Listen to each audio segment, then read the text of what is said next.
in aggregates, I mean, 70,000 crores is a very large number, maybe slightly higher. Aggregate terms, where is your portfolio bent towards? Is it bent towards India beneficiaries, export beneficiaries, value? I mean, whichever way you want to dissect the die, how is it segregated?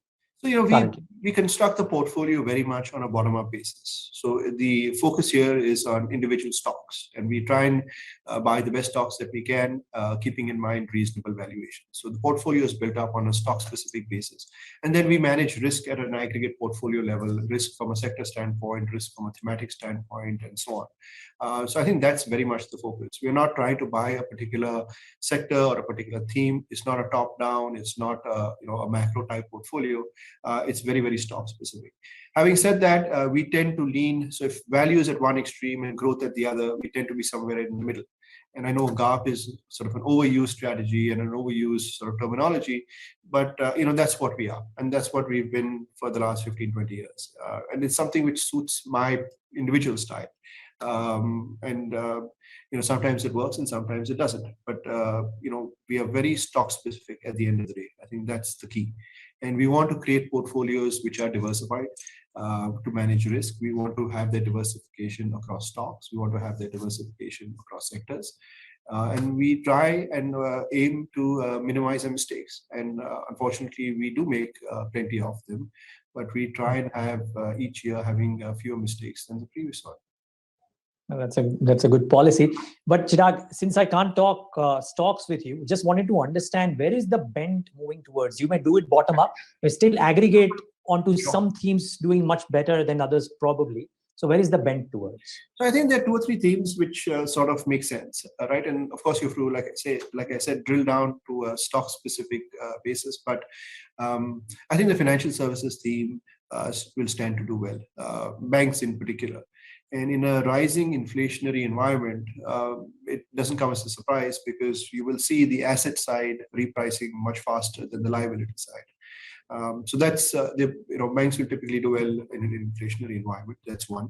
The second is you've seen a dramatic change in the NPA environment in the last couple of years. NPAs having peaked out 3-4 years ago. They've now, banks are managing them quite well. So NPAs are doing quite well. Capital adequacy is at a 20-year high. 13-14%. So high capital adequacy, low NPAs, possibly rising growth environment. Credit offtake should hopefully pick up from low single digits to low double digits. So improving growth, better NPAs, better capital adequacy, and well positioned in an inflationary environment. At the same time, you're getting valuations which are decent, both in private sector as well as public sector, and now even outside of banks in other financial services companies, valuations are much more reasonable than they've been in the past.